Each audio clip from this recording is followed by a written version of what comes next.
バイマリーナ。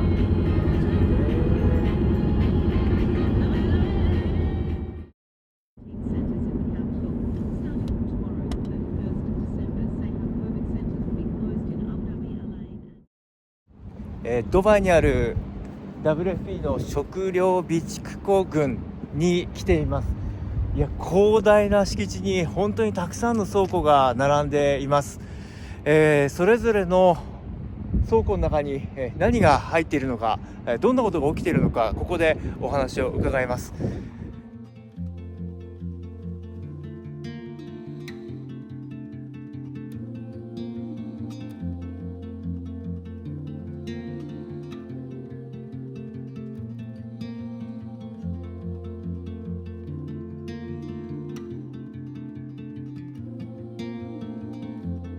Okay, please.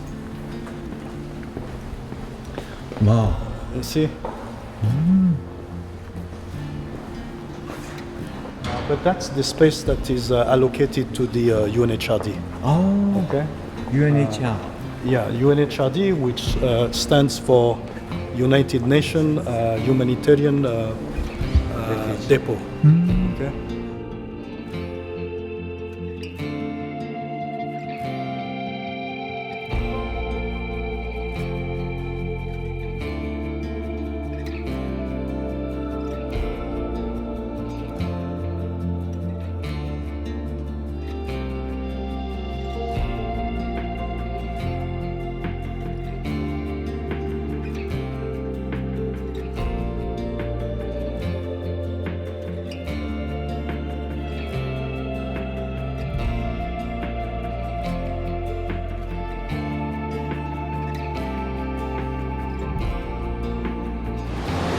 What is this? What These are- kind of food? These are all pharmaceutical items, medical kits. Medical kit. And here we have our pharmacist, Nesri. So in these warehouses we have the pharmaceutical kits. We have a license from the Ministry of Health UAE to store and distribute medical items and pharmaceuticals. We have a good storage and distribution practice license. You could see on the shelf here we have all the medical kits, emergency reproductive health kits. So inside those modules of kits you will have all the items for the maternity, for the delivery of the pregnant ladies, for the newborn, for taking care of the newborn babies, and also for the to prevent or reduce the transmission of the sexually transmitted diseases after a rape, or reduce the transmission of HIV, all these kind of diseases. Yeah. Thank you.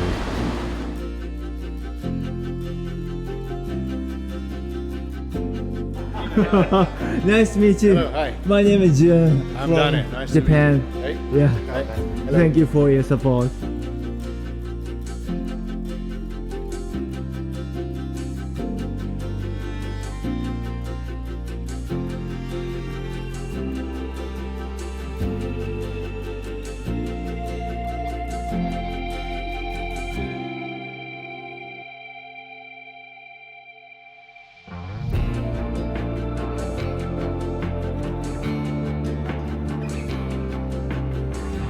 One of the things that this team here does in Dubai is emergency preparedness and response in terms of emergency telecommunication systems. Very simple. When earthquake happen, when tsunami happen, anything first and foremost goes down is mobile telephony, gone. Internet, gone. Electricity, gone. So basically we're talking ground zero, almost, in terms of telecommunications. So people wants to communicate, people wants to send a message, people wants to get organized the help.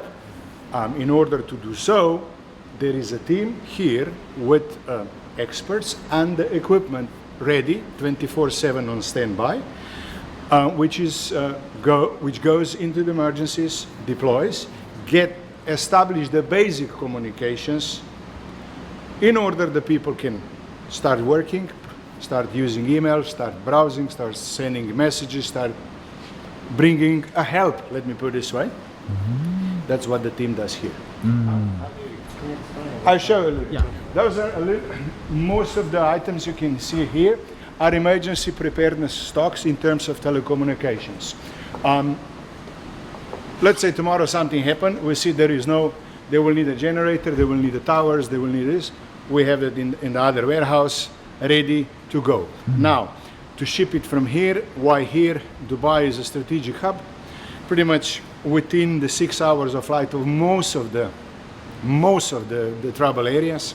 Connections are good, logistics is superb. We are based in a free zone, as you know, so in, out is easy. We have tremendous support of UAE government in terms of hosting us here, in terms of procedure and everything that is needed for United Nations to operate. What is this? This is equipment which is pre-packed ready. As you can see, there are certain stickers on it. This is for the Syria. For the Syria operation. As I said, we don't do emergencies only. Recent, we have team right now in Ukraine. Ukraine. I mean, we are there basically from February.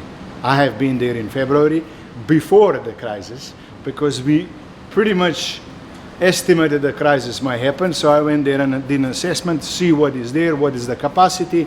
And then when the crisis actually happened, we re-entered with a smaller team just to connect the dots together and keep the network and everything running for the UN, and later on down also for the humanitarians who came in and for the people who are using it. Different emergency equipment, I said, generators, towers, electrical parts, radios, handheld radios, satellite phones, satellite terminals, anything that connect, so wireless access points, switches, all pre-configured, pre-packed. As you can see here, this is another staging area. We have a lot of equipment here which actually does not belong to us, but is given to us from standby partners, because we cannot do everything ourselves. We're, as much as you can try, you always need help of somebody. You have Ericsson Response with a team and equipment for, networking. You have Cisco, same. German government also. You have the whole Scandinavian side. It's all part of the same cluster. It all depends how big the situation is and how fast and what is needed. We don't have everything here, but together we have.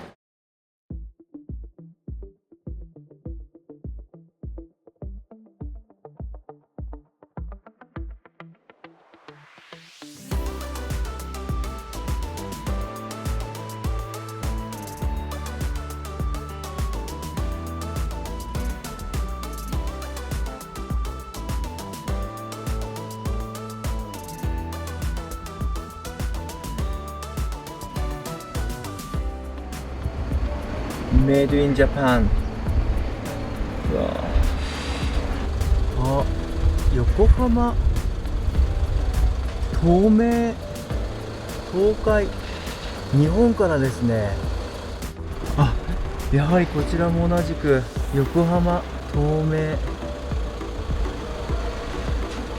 WFP のマークが入ってますが、この車はまさに日本から横浜から送られてきているようですね。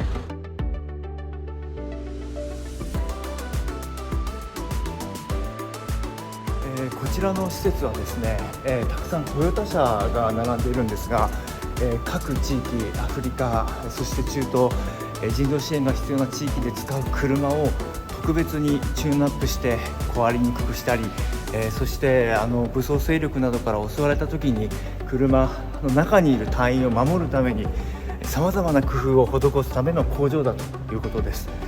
WFP が使っている車両もここで、補強されて各認知に送られていくという施設です。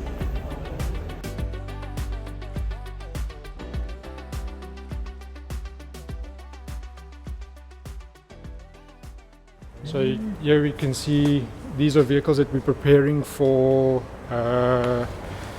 Ethiopia. And then we've got some armored vehicles as well that I'll show you through. So here you can see we are busy with installation of HF pre-wiring for the vehicles as per country office requirements. All the vehicles get installed as well with tracking systems, depending on country office needs. These ones are for Mozambique. Mozambique. Okay. So these ones are right-hand drive, same setup. This is a 76 armored vehicle. So this is for Niger. Niger, yeah. So they've been changed a little bit internally. Bulletproof glass. So it's a little bit thicker. It's got armored plating on the inside. You'll see the difference as well. This has got. This is ものすごい硬い、ものすごい分厚いですね。はあ、防弾用。 so this is just the overlap for the. It's a ballistic overlap for the. Like if there's any explosion outside. Yeah, and also this is the weakest point. So any military. So they're a little bit different.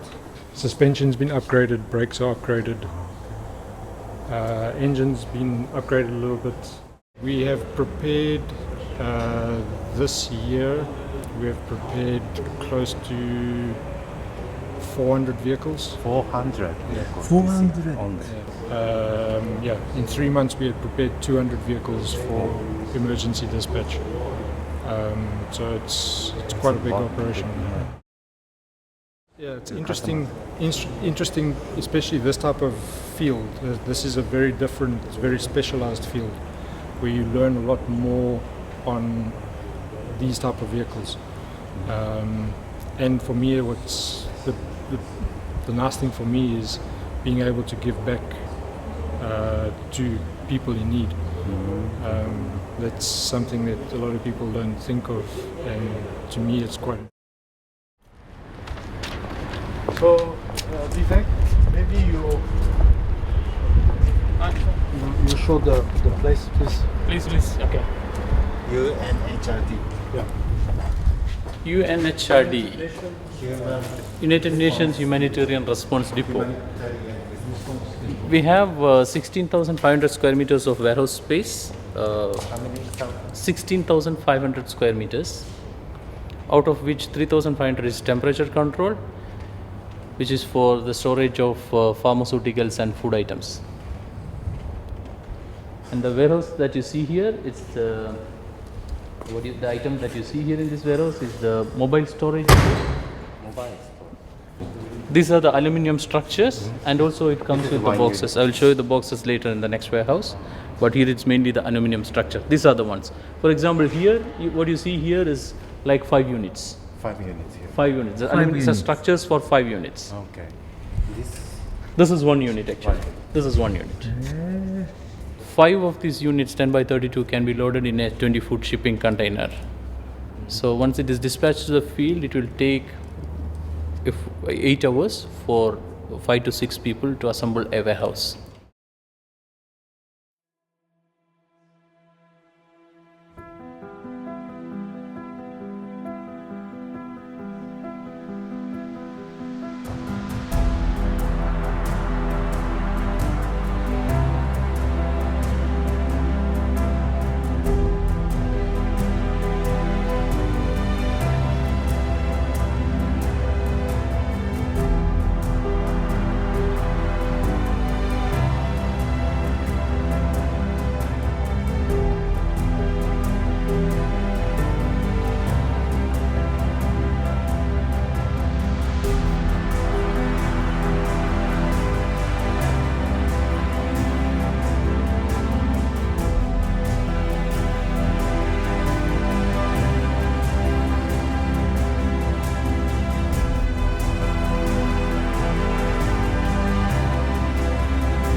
A few years ago, we sent a lot of those to Yemen, Sudan, South Sudan.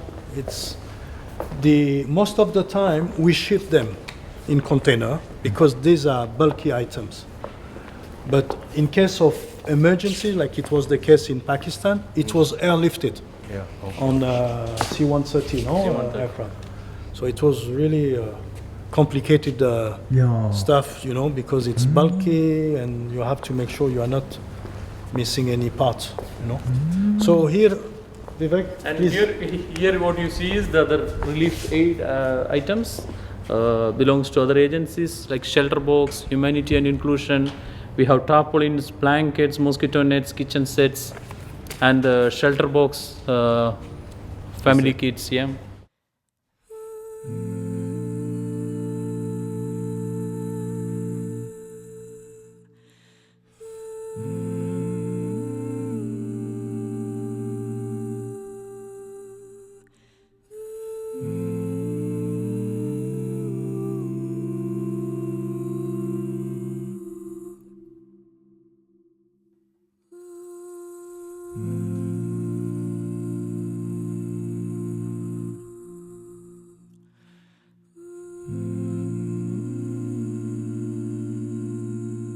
No, clearly the